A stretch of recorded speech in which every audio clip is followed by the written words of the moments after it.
নাই। ইব্রাহিম আলাইহিস সালামের সাথে পরিবার নাই, সমাজ নাই, কেউ নাই। তার স্ত্রী আছে। একজন নেককার স্ত্রী সাথে থাকলে স্বামী বিশ্ব জয় করতে পারে। এই জায়গায় আমি ছেলে মেয়ে সবার জন্য হেদায়েতের কথা বলছি। মেয়েরা আমাকে অনেক অভিযোগ দিয়েছে, মেয়ে নিয়ে কোনো কথা বলিনি ওয়াজিব। আমি এখন কিছু কথা বলে শেষ করছি।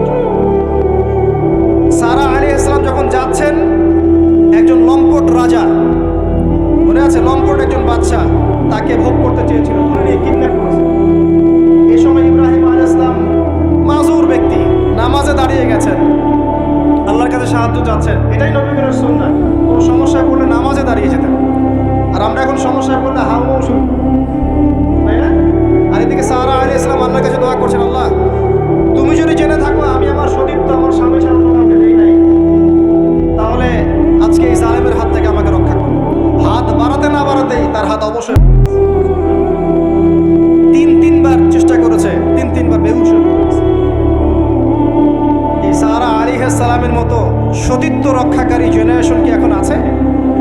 এখন তো নিজের সতীত্ব বিলিয়ে দিতে পারলে বাঁচে। এমনকি কেউ যদি নাও নেয় সতীত্ব, দেখা যায় যে নগ্ন ছবি তুলে ইমো, ফেসবুক, হোয়াটসঅ্যাপে আপলোড দিয়ে শেষ করে গেছে। তাই করছে না? ভিডিও কলে প্রেম হচ্ছে, আপনার এই যে গার্লফ্রেন্ড বয়ফ্রেন্ডের সাথে কফি খাচ্ছে, বিছানায় যাচ্ছে, ডেটিং করছে। বিয়ের আগে সব শেষ। বিয়ের পরে যখন এরা কোনো ঘরে যাবে, ওই ঘরে কি সুখ আসবে, শান্তি আসবে? মা বোনদেরকে বলবো, আর আমাদেরকে খেয়াল রাখতে হবে আমরা যেন আমাদের ঘরে সারা আলাইহিস সালামের মতো মেয়ে স্ত্রী তৈরি করতে পারি। দেখেন সতীত্বের পাওয়ার, আল্লাহ পাক হাত অবশ করে ফেললেন। এবার ওই বাচ্চা হাদিয়া দিচ্ছে হাজারা আলাইহিস সালাম, ঠিক আছে? হাজারা আলাইহিস সালামকে ইব্রাহিম আলাইহিস সালাম বিয়ে করলেন। কি জন্য করলেন? সন্তানের জন্য।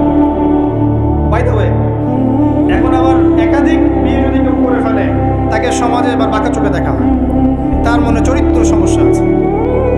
কিন্তু বিয়ে না করে বিয়ের আগে 10টা প্রেম করলে কোনো সমস্যা নেই, বিয়ের আগে 1000টা জেনা করলে কোনো সমস্যা নাই, পতিতালয়ে গেলে সমস্যা নাই, ফ্রি মিক্সিং গেলে সমস্যা নাই, গার্লফ্রেন্ডকে নিয়ে ঘুরতে গেলে ডেটিং করলে কোনো সমস্যা নেই। আবার বিয়ে করে ঘরে স্ত্রী থাকতেও বাইরে পরকীয়া করলে কোনো সমস্যা নেই।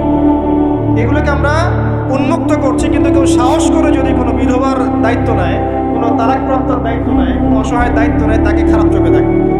এই হলো আমাদের সাইকোলজি।